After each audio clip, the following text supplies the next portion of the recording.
નમસ્કાર મિત્રો, હું છું દિલીપ પટેલ. અમારી ચેનલમાં તમારું સ્વાગત છે.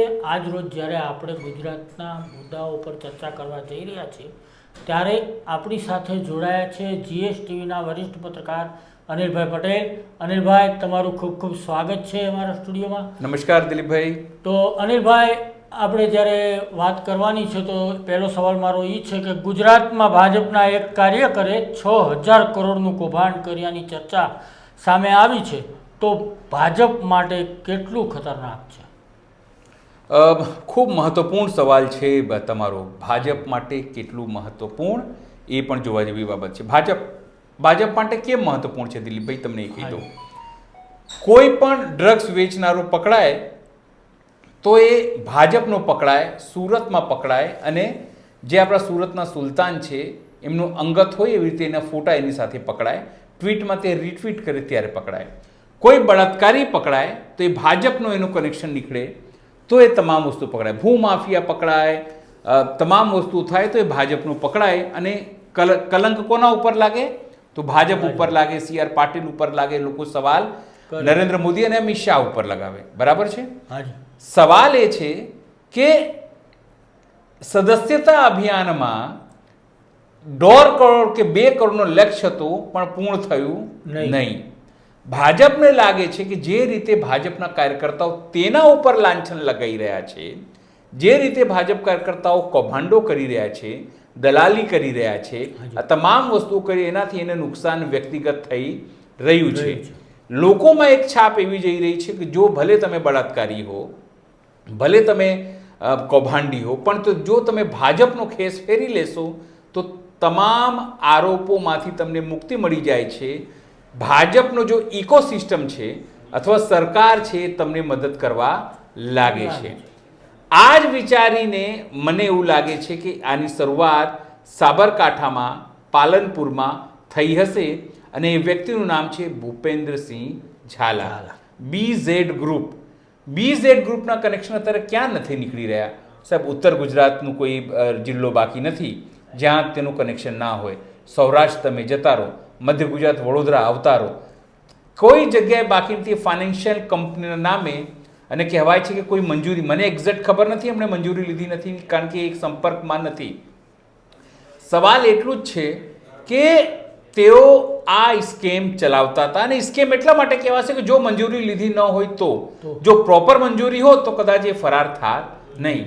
પોલીસને, મીડિયાને અલગ અલગ પ્રકારની વસ્તુઓ કરવાનો મોકો મળી રહ્યો છે કારણ કે તેઓ ગાયબ છે, ફરાર છે. જો તેઓ સાચા હોય તો તેમને આવવું જોઈએ પબ્લિક ડોમેનમાં, કહેવું જોઈએ ભાઈ મારી પાસે આ પ્રકારના ડોક્યુમેન્ટ છે.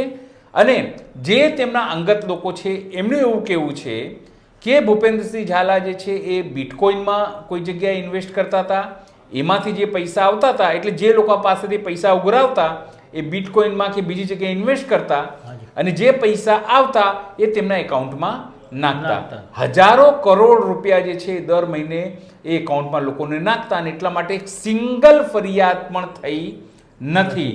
કોઈ વ્યક્તિ હજુ સુધી આવ્યો નથી જે આઈને કીધું હોય કે જે ભૂપેન્દ્રસિંહ ઝાલા છે એ એમણે કોઈક કૌભાંડ કર્યું છે અથવા કોઈના પૈસા નથી આપ્યા અથવા તો કોઈના પૈસા ગેરમાર્ગે દોરી લીધા હોય. જે લોકોએ આપ્યા છે એ 12% થી 18% રિટર્નના નામે આપ્યા છે કારણ કે બેંકોમાં તમામ વસ્તુ આવતી નથી. આપણે એનો કોઈ બચાવ નથી કરી રહ્યા દિલીપભાઈ, કે પણ સવાલ એ છે કે કેમ થયું આ? અત્યાર સુધી તો તમામ લોકો એના પડખે હતા. ધવલસિંહ ઝાલા જે બાયડના ધારાસભ્ય છે એ પણ એમને પડખે હતા. લોકલ જો બીજેપીનું ઇકોસિસ્ટમ હતું એ પણ તેને પડખે હતું. તો આ ઘટનાક્રમ કેમ થયું? હજુ સુધી કેવું એવું છે એમના નજીકના લોકોને કે નનામી અરજી ઉપર CID ક્રાઇમની જો ઇકોનોમિક ઓફેન્સ વિંગ છે એણે આ તપાસ કરી, 20 લાખ રૂપિયા જે છે કબજે કર્યા, એમના કોમ્પ્યુટર, એમના તમામ જગ્યાએ, એટલે તમામ જે આખું જે એમની ઇમેજ હતી એ તોડી પાડવામાં આવી. હવે થશે શું? ઇમેજ તોડી પાડવામાં આવી એટલે જે પૈસા એમના ત્યાં રૂટીન રેગ્યુલર આવતા હતા અને બધી જગ્યાએ એ સર્ક્યુલેટ થતા હતા એ એમણે જે છે ખોટી રીતે વાત કરીએ તો ખોટી રીતે, સાચી રીતે વાત કરીએ સાચી રીતે એ પૈસા લોકોને આપતા હતા.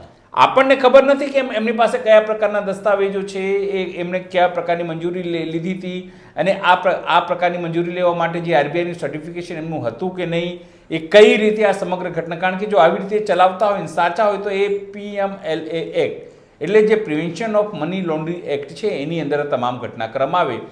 કોઈથી જબરજસ્તી એમણે નથી કર્યું, લોકોએ એમને પૈસા આપ્યા, શિક્ષકો છે એની અંદર, પોલીસ ડિપાર્ટમેન્ટના લોકો છે જેમની પાસે પૈસા હોય એ તમામ લોકો એમને પૈસા આપ્યા અને એને લોકોને રિટર્ન મળતું. સીધી રીતે તમે જુઓ, તમને એવું લાગશે આમાં ખોટું શું, મેં કોઈની પાસેથી પૈસા લીધા અને મેં કોઈ જગ્યાએ ઇન્વેસ્ટ કર્યા, એમાંથી હું પૈસા કમાવું અને રિટર્ન લોકોને એમાં વ્યાજ આપું, તેમાં ખોટું શું છે? કંઈ ખોટું નથી. ખોટાની શરૂઆત ક્યાંથી થાય કે આના માટે એક લીગલ માઇક્રો ફાઇનાન્સ કે તમામ વસ્તુનું જે લાયસન્સ લેવાનું હોય છે, તમે આવી રીતે પૈસા કઈ રીતે લઈ શકો, પેઢી બનાવવી પડે અથવા તો એનું પ્રોપર એક મિકેનિઝમ હોય છે, એનું ફોલો કરવાનું હોય છે. એ ફોલો થયું નથી. સવાલ એ છે કે અત્યારે આ તમામ વસ્તુઓ કેમ આવી કે 6,000 કરોડ, 20,000 કરોડ અને તમામ મીડિયા કેમ દોડવા માંડી એની પાછળ? શું કોઈ એક ઇકોસિસ્ટમ કામ કરી રહ્યું હતું? તો સવાલ એ છે હા. જવાબ સવાલનો શું છે? હા. આખું આંદોલન ચાલ્યું ક્ષત્રિયોનું, કહેવામાં આવે કે ક્ષત્રિયોનું આંદોલન ચલાવવામાં ત્યાં લોકલ લેવલે કદાચ એમને પાર્ટીનો વિરોધ કર્યો હશે, લોકલ સ્તરે વિરોધ કર્યો હશે. સાબરકાંઠામાં શું થયું આપણને ખબર છે. પહેલા કોઈ એક વ્યક્તિને ટિકિટ આપવામાં આવી, પછી કોઈ બીજા બેનને ટિકિટ આપવામાં આવી. એના કારણે આ પોતે ભૂપેન્દ્રસિંહ ઝાલા છે એ પક્ષમાં ઊભા રહ્યા અને જોરદાર કહેવાય કે એમણે જે છે ત્યાં પ્રચાર પણ કર્યું. પણ જ્યારે CR પાટીલ ગયા ત્યારે સ્વાભાવિક છે બીજેપીના કાર્યકર્તા હશે, એમને કોઈને કોઈ લાલચ આપવામાં આવી હશે, તો કોઈ વાત કહેવામાં આવી હશે, તો તેમને દબાવવામાં આવ્યું હશે. એટલે તે દબાઈ ગયા અને પોતાનું ફોર્મ તેમણે પાછું ખેંચી લીધું. ભાજપ જે મૂળ કોંગ્રેસી હતા, એમના પત્નીને ત્યાં ટિકિટ આપી છે સાબરકાંઠાથી અને બેન ત્યાં જીતી જાય છે. સમજો ચૂંટણી લોકસભાની કેટલે સમય થઈ? હજુ જૂનમાં જ પતી. સમજો ભાજપ ત્યાં જીતી ગયું. પણ હવે જે તેમણે ભૂલો કરી હતી કે ભાજપની સામે જે આંખો દેખાડવાનો પ્રયત્ન કર્યો હતો કે ભાજપને જે દબાવવાનો પ્રયત્ન કર્યો હતો, ત્યાં લોકલ સ્તરે જે ભાજપના નેતાઓ નારાજ હતા, એ તમામ જે નારાજ નેતાઓ છે એ તમામ નારાજ નેતાઓએ ઘડો લાડવો આમનો કર્યો. કેટલાક મીડિયા હાઉસ કહેવાય છે જે પોતાને ઈમાનદાર મીડિયા હાઉસ કે છે, તમામ લોકો પણ એમની પાછળ હતા. કદાચ એડવર્ટિઝમેન્ટના નામે કહેવાય છે કે દિવાળીની આસપાસ લાખો રૂપિયાની એડવર્ટિઝમેન્ટ પણ તે તમામ લોકોએ લીધી હતી. હવે જ્યારે એમનું ઉદ્દેશ્ય સર ના થયું એટલે એક નનામી લેટર લખવામાં આવે છે અને નનામી લેટરથી આ સમગ્ર કૌભાંડ જે છે ઉજાગર થઈ જાય છે. સવાલ એ છે કે આખું સ્કેમ થયું, સ્કેમ જ કહીશ હું, પણ પ્રોપર આની અંદર તપાસ થવી જોઈએ. દૂધનું દૂધ પાણીનું પાણી થાય તો જ આખી ઘટનાક્રમમાં શું હતું, કેટલા લોકો આની અંદર સંકળાયેલા હતા, કેટલા એજન્ટો આની અંદર સંકળાયેલા હતા અને કેટલા લોકોનું કેટલા હજાર કરોડનું ફસાયું છે. તો શું અત્યાર સુધી લોકલ પોલીસ સ્ટેશન, લોકલ જે LIB કે લોકલ તંત્ર ઊંઘતું હતું? જ્યારે શરૂઆત એમણે કરી અને એની અંદર તમામ મોટા નેતાઓ સાથે સાહેબ એમનો ફોટો છે, ભૂપેન્દ્ર પટેલ સાથે એમનો ઇનામ લેતો એમની પાસે ફોટો છે, એમના વિડીયો છે, CR પાટીલ સાથે તેમનો ફોટો છે, સ્થાનિક નેતાઓ સાથે તેમનો ફોટો છે.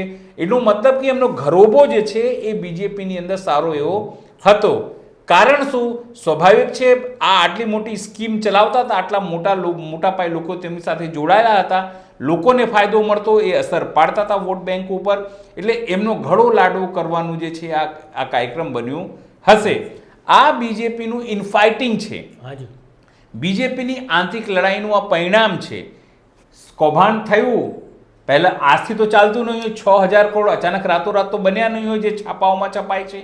એના માટેનો 6,000 કરોડમાં આ સ્કીમ બનાવવામાં, અલગ અલગ ઓફિસો બનાવવામાં, તામઝામ કરવામાં, કાર્યક્રમો કરવામાં પૈસા લાગે છે, સમય લાગે છે.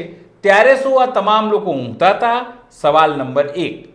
સવાલ નંબર 2, જો ઊંઘતા હતા તો શું એ અધિકારીઓ ઉપર કે એ નેતાઓ ઉપર કે એ જે તે તપાસ એજન્સી ઉપર પગલાં ન લેવાવા જોઈએ? સવાલ નંબર 2. સવાલ નંબર 3, હવે જ્યારે તેઓ ગાયબ છે તો એના અવેજીમાં જે વસ્તુઓ નથી એ તમામ વસ્તુઓ સ્પ્રેડ કેમ કરવામાં આવી રહી છે અથવા બદનામી કેમ કરવામાં આવી રહી છે? એક સવાલ નંબર 3, ક્યાં છે ભૂપેન્દ્રસિંહ ઝાલા? એ તપાસ કરવાનો વિષય છે. પણ ઘણી બધી વસ્તુઓ જો મીડિયાના ઘેર પહોંચી રહી છે, એની સંસ્થાઓમાં પહોંચી રહી છે, જાણે આર્થિક મોડલ એની તોડી પાડવાની તૈયારી થઈ રહી હોય. પણ એ આર્થિક મોડલ તૂટશે તો તમને કહી દઉં કે જે 6,000 કરોડ જેના એ ભૂપેન્દ્રસિંહ ઝાલાના નહીં હોય, ભૂપેન્દ્રસિંહ ઝાલા એમાંથી નાનું પોતાનું કમિશન લઈને બાકીના પૈસા વહેંચતો હશે. પોંજી સ્કીમોની અંદર આવી જ રીતે આખી જે એમઓ હોય છે એ હોય છે દિલીપભાઈ. એટલે મને એવું લાગે છે કે બીજેપીનું આ જો તપાસ થવી જોઈએ, આવું ચાલતું હોય તો બંધ કરી દેવું જોઈએ, કોઈને હિંમત ન થવી જોઈએ. અશોક જાડેજાથી માંડીને આપણે તમામ વસ્તુ જાણીએ જ છીએ. લાખો લોકો, હજારો લોકોનો પૈસા એમાં ડૂબી જતા હોય છે. પણ આ ચાલતું હતું કેમ? અને બીજેપીના કાર્યકર્તા બીજેપીની ટોપી પહેરીને બીજેપીનું ખેસ પહેરીને ચલાવતા હતા. અને જ્યારે તેઓએ પોતાનો કાર્યક્રમ કર્યો હશે તો એ તમામ પૈસા જે છે એને બીજેપી માટે પણ વાપર્યા હશે. એ તમામ પૈસા બીજેપીના નેતાઓ માટે વાપર્યા હશે. જે બીજેપીના નેતાઓ ત્યાં સાબરકાંઠા ગયા હશે એ લોકોને રહેવા, ખાવા, પીવાની તમામ વ્યવસ્થાઓ એણે ત્યાંથી કરી હશે. તો પછી શું આ માત્ર દેખાડા પૂરતું છે કે થોડા દિવસ હો હા થાય પછી ઠંડુ પાડી દેવામાં આવશે, કે પછી રિયલમાં આની તપાસ થશે? મને તો એક મોટો સવાલ લાગે છે. તો અનિલભાઈ, મારો બીજો સવાલ એ છે કે ગુજરાતમાં હાલમાં એક સર્વે આવ્યો છે કે 100માંથી 63 છોકરાઓ બેરોજગાર છે. તો આ તમે જે તમે વાત કરી એ તમે સમજો એ આંકડો કેવી રીતે છે, અલગ અલગ પ્રકારનું આંકડો છે. હાજી, ગુજરાતનો જે આંકડો છે એ 63 પોઈન્ટ જે છપાયું છે ભાસ્કર, 63.9%. એટલે 14 મોટા રાજ્યોમાં સૌથી વધુ બેરોજગારી કેરળમાં છે, પણ આપણે જે છે એ 13મા નંબર ઉપર આવીએ છીએ. એટલે ગુજરાત પણ એનાથી બાકાત રહ્યો નથી. ભાસ્કરે શું છાપ્યું છે? ભાસ્કરે છાપ્યું છે કે સૌથી 365 દિવસમાં 30 દિવસથી વધુ કામ જે છે મળે તો એને બેરોજગારીમાં ગણાતી નથી, અથવા તો લખ્યું છે કે તે બેરોજગાર નથી ગણાતો. એટલે સમજો એક વર્ષમાં તમને 30 દિવસ કામ, એટલે 12 મહિનામાં તમને 30 દિવસ કામ. 12 મહિના મતલબ શું? રોજનો 2.5 દિવસ, અરે દર મહિને તમને 2.5 દિવસ કામ મળે. દર મહિને હો સાહેબ. હાજી સર. સરકારે પેરામીટર્સ કેવા બનાવ્યા છે? દર મહિને તમને 2.5 દિવસ મળે, એટલે 10 મહિનાના 25 દિવસ, બાકીના 5 એટલે 30 દિવસ જો તમે વર્ષમાં કામ મળી જાય તો તમને બેરોજગાર ગણવામાં નહીં આવે. સરકારનું પેરામીટર્સ કેટલું બોગસ છે તમને ખબર છે. પછી તેમાં લખ્યું છે કે અઠવાડિયામાં કોઈ દિવસે 1 કલાક પણ કામ કર્યું હોય તો એ બેરોજગાર ગણવાતું નથી. મતલબ કેટલી વાહિયાત વસ્તુ છે. તમે વિચાર કરો, 2.5 દિવસ તમે મહિનામાં કામ કરો અને બાકી કામ ના કરો તો તમારું ઘર ચાલી જશે. પણ એ બોગસ જે છે બનાવવામાં આવ્યું છે. એ સિવાય તમે જુઓ, જ્યારે અમેરિકામાં શું કીધું છે?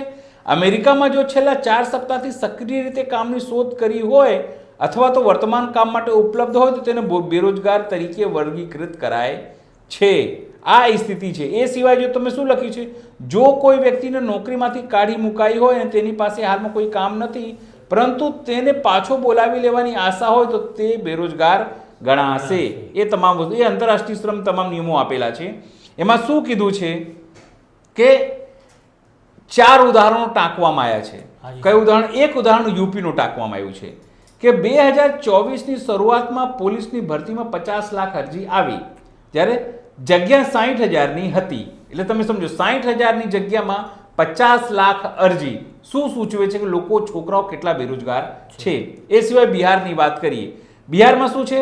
જુલાઈમાં 2023માં બિહાર સ્ટાફ સિલેક્શનની 1200 એટલે એ 1299ની જગ્યા જે છે એ ભરતી નીકળી. એમાં 25 લાખ અરજીઓ આવી સાહેબ. તમે વિચાર કરો, 25 લાખ અરજી એટલે કેવું કહેવાય? જેમાં 200 ગણાથી પણ વધુ લોકો આવ્યું, બરાબર. પછી એની અંદર જે છે 1 લાખ મહેસૂલી, તલાટી, પંચાયતો, આ પ્રકારની ભરતીઓ હતી. હરિયાણાની તમને વાત કરું તો હરિયાણામાં કેવું હતું?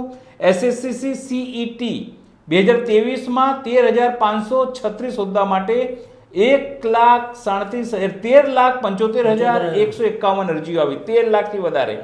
ગુજરાતની તમને વાત કરીએ, ચોથું ઉદાહરણ એને ગુજરાતનું લખ્યું છે કે ડિસેમ્બર 2023માં સબ ઓર્ડિનેટ સર્વિસ સિલેક્શન બોર્ડ એટલે GSSAB ને 2500 ટેકનિકલ હોદ્દા માટે ભરતી નીકળી હતી.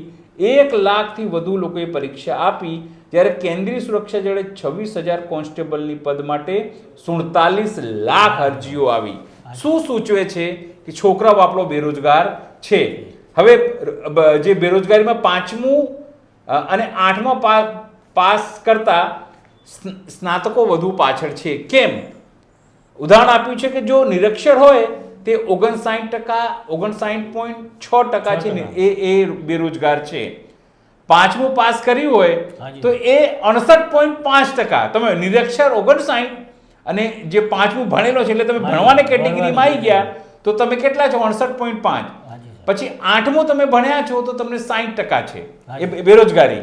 10મું તમે ભણ્યા છો તો તમને 49.7% એટલે કે 50%.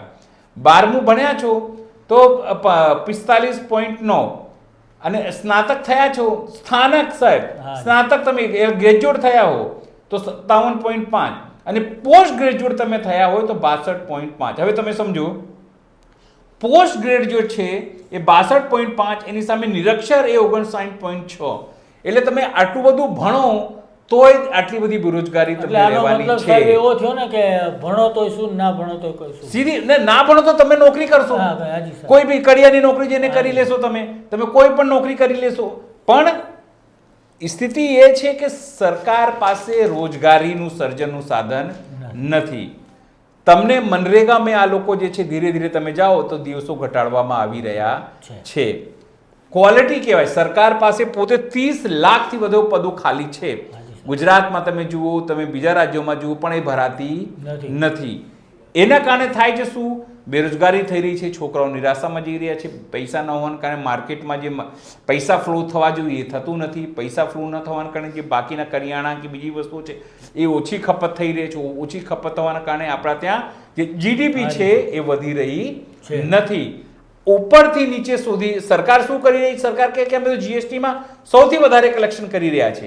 પણ એ કલેક્શન કેવું છે? તમે જે પણ વસ્તુ ખરીદો છો એના ઉપર જીએસટી છે. તમે છાપાથી લઈને પેન સુધી અને તમે દવાથી લઈને દારૂ સુધી જે પણ ખરીદી રહ્યા છો એમાં તમે જીએસટી આપી રહ્યા છો. આપણા દેશની વસ્તી સર 150 કરોડ છે.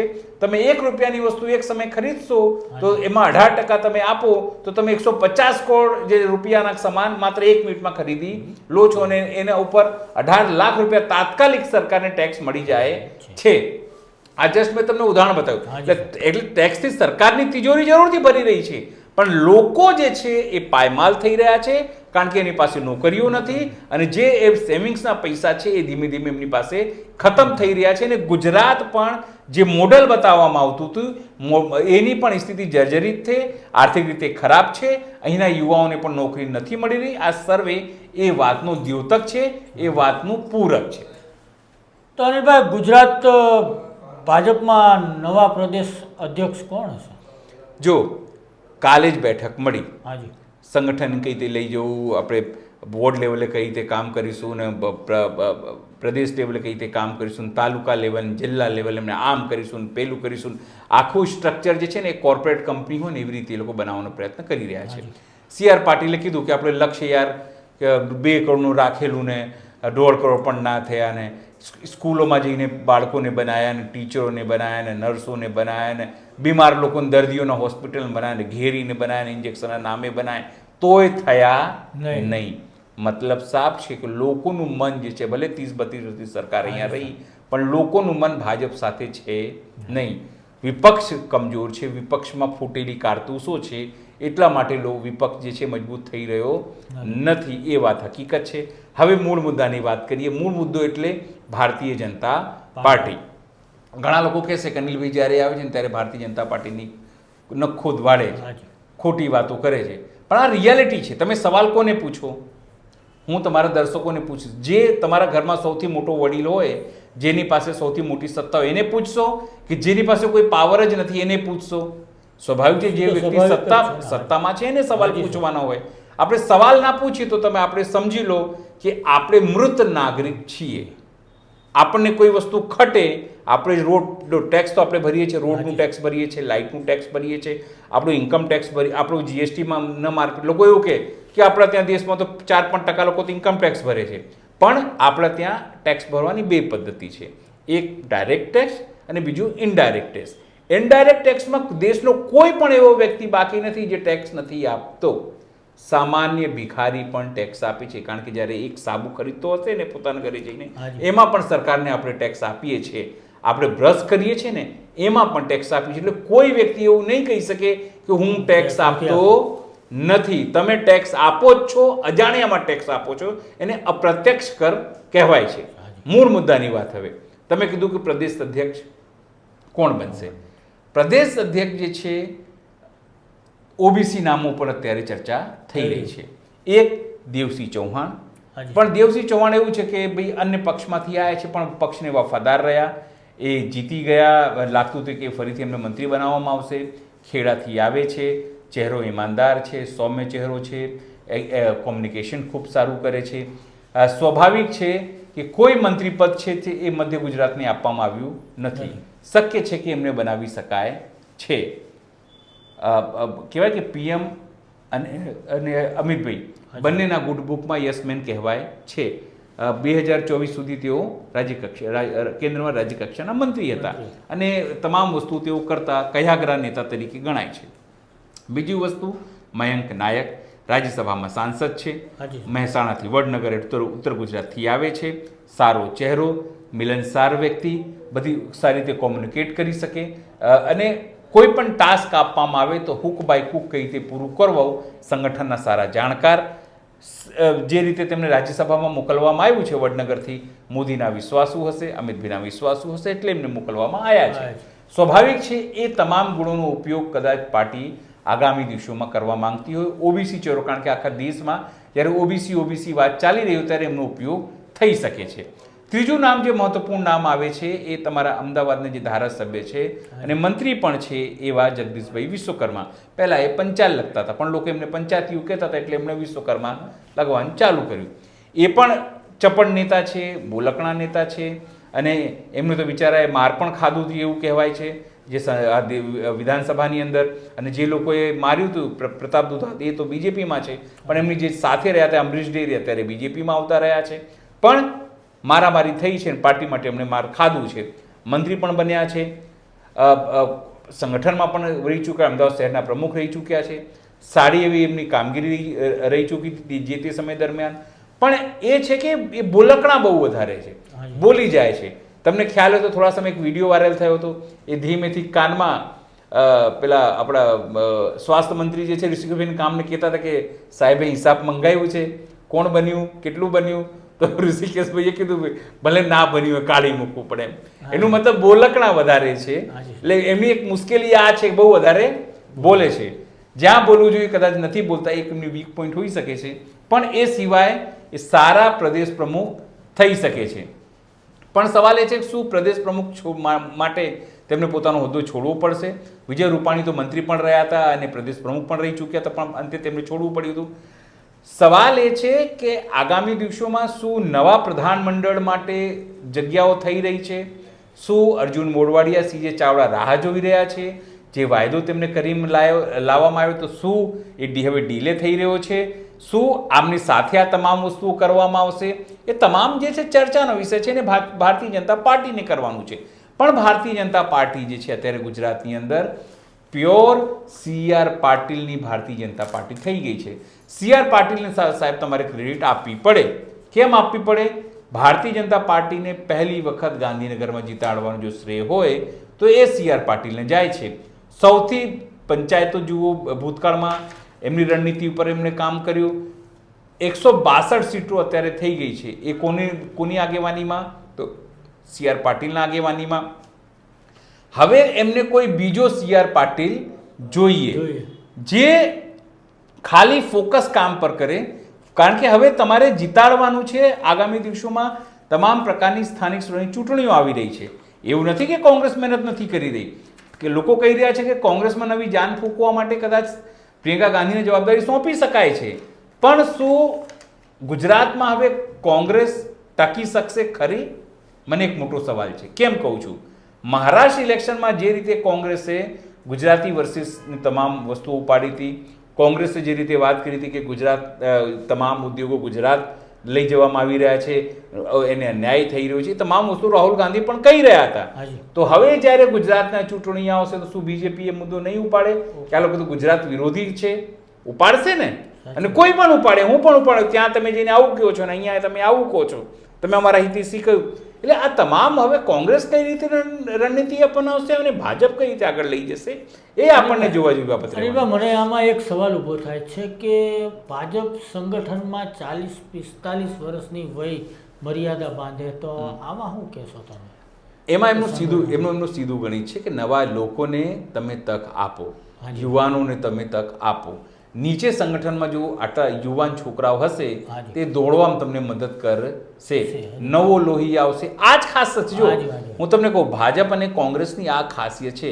ભાજપના વિચારધારાથી કદાચ તમે સંમત ન પણ હોઈ શકે, બટંગી કટંગી એકે ને કે આ બધું વાતો સંમત ન થઈ શકો, પણ જે રીતે તેઓ કામ કરે છે સાહેબ, જે રીતે તે રણનીતિ બનાવે છે, જે રીતે કાર્યકર્તાઓને તે વિઝન આપે છે, જે રીતે કઈ રીતે ડિફેન્ડ કરવી, કઈ રીતે રણનીતિ બનાવવી, લોકોનો સંપર્ક કઈ રીતે કરવો, આટલું બધું એન્ટી ઇન્કમ્બેન્સી હોય, મોંઘવારી હોય, બેરોજગારી હોય, તમામ વસ્તુ હોવા છતાં જો ભાજપના કાર્યકર્તાઓ ફિલ્ડમાં જઈને વાત કરતા હોય, તમને કન્વિન્સ કરતા હોય, એમને એક દિશા આપવામાં આવે છે તમારે શું વાત જઈને કરવાની છે અને કોંગ્રેસને કઈ રીતે તોડી પાડવાનું છે.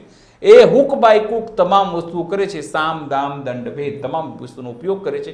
એ જ તમને બતાવે છે કે ભાજપ કેવી રીતે ગોલ ક્લિયર છે અને કોંગ્રેસ કેવી રીતે તેની પાસે ગોલ ક્લિયર નથી, તેની પાસે કાર્યકર્તાઓ નથી, તેની પાસે નેતાઓની ફોજ છે, નેતાઓ કામ કરતા નથી, દિલ્હીને ખુશ કરવાનો, નેતાઓને ખુશ કરવાનો પ્રયત્ન કરે છે, બધા બોગસ નેતાઓ છે, અંદર સત્તા નથી સાહેબ 30-35 વર્ષથી, 30-32 વર્ષથી, છતાંય કઈ રીતે જૂથોવાદ છે.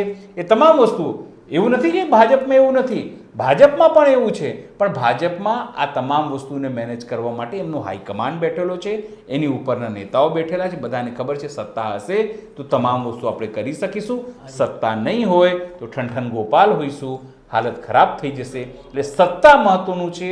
એટલે બધા વિઘ્નો ભૂલીને, બધી વાતો ભૂલીને છેલ્લી ઘડીએ તમામ લોકો એ એક લાઈન ઉપર આવી જાય છે અને જે કોંગ્રેસને કઈ રીતે પાડવું તેના માટેની કામગીરી શરૂ કરી દે છે. હાજી સર. તો અનિલભાઈ, છેલ્લો સવાલ એ છે કે ભરતસિંહ સોલંકીના ગુજરાતમાં આવવાથી શું કોંગ્રેસ મજબૂત થશે કે પછી વિભાજન થશે? જો સીધી રીતે ભરતસિંહ સોલંકી જે છે એમને મોકલવામાં આવ્યા હતા. હાજી સર. બરાબર. ક્યાં મોકલવામાં આવ્યા હતા? તો એમને જમ્મુ કાશ્મીર મોકલવામાં આવ્યા હતા. હાજી સર. ભરતસિંહજીને ત્યાં કરી કે શું કર્યું, 12માંથી 6 સીટો કરી દીધી. એટલે જે વ્યક્તિ, એટલે હું મજાકમાં કહું છું લોકોને કે ત્યાં જઈને એમને કોંગ્રેસને લખપતિ બનાવી દીધી. શું કરી? લખપતિ બનાવી. કેમ? કારણ કે કોંગ્રેસ ત્યાં પેલા કરોડપતિ હતા, કરોડપતિમાંથી એમને લખપતિ આવી બને. એટલે જે ડબલ ડિજિટમાં બીજેપી ત્યાં હતી, એ કોંગ્રેસ હતી, એ ત્યાં સિંગલ ડિજિટમાં આવી ગઈ. એટલે સ્થિતિ એની ખરાબ થઈ. અહીંયા પણ હતા તો કંઈ મોટું કંઈ ધાડ મારતા નહોતા. આપણે એમનો વિરોધી નથી, તમે સમજો, પણ મને એ કહો કે એમને સીએમ તરીકે કરીએ, આ ઓબીસી ચહેરો ખરા, મજબૂત ખરા, સંગઠનની એમની માસ્ટરી, એક વસ્તુ જે છે એ મૂકે એ તો એ જીતે, એ વાતમાં કોઈ બે નથી. ખૂબ સારા પ્રશાસક પણ બની શકે, કારણ કે કેન્દ્રમાં એ મંત્રી પણ રહ્યા. પણ જે રીતે તેમનું પર્સનલ લાઈફ ડિસ્ટર્બ રહ્યું, જે રીતે તમામ વસ્તુઓ મીડિયામાં ઉછળી, એના કારણે તેઓ ડિગ્રેડ થયા. વ્યક્તિગત રૂપે કહું તો ભરતસિંહ સોલંકી ખૂબ સારા માણસની કેટેગરીમાં આવી શકે છે. કેટલીક વસ્તુને તમે વાત કરો, માણસ એટલે સંગઠનના માણસ તરીકે, વ્યક્તિગત માણસની વાત, વ્યક્તિગત આપણે એમનો પરિચય પણ નથી, પણ સંગઠનના એક સારા સંગઠક તરીકે કામ કરી શકે છે. કાર્યકર્તાઓને સાહિત્ય ઓરેટિંગ એ કરી શકે છે. સંગઠનમાં કઈ રીતે કામ કરવું, ક્યાં શું બેસાડવું, કઈ રીતે કોને કરવું, ચૂંટણી કેવી રીતે લડવી, કેવી રીતે જીતાડવી, કાર્યકર્તાઓને ક્યાં મુવમેન્ટ કરાવવું, એ તમામ વસ્તુ એમને ખબર છે. પણ શક્તિસિંહને છૂટો દોર મળી શકે એટલા માટે તેમને મોકલવામાં આવ્યા કાશ્મીર. પણ શક્તિસિંહ પણ અહીંયા ઉકાળી શક્યા નહીં.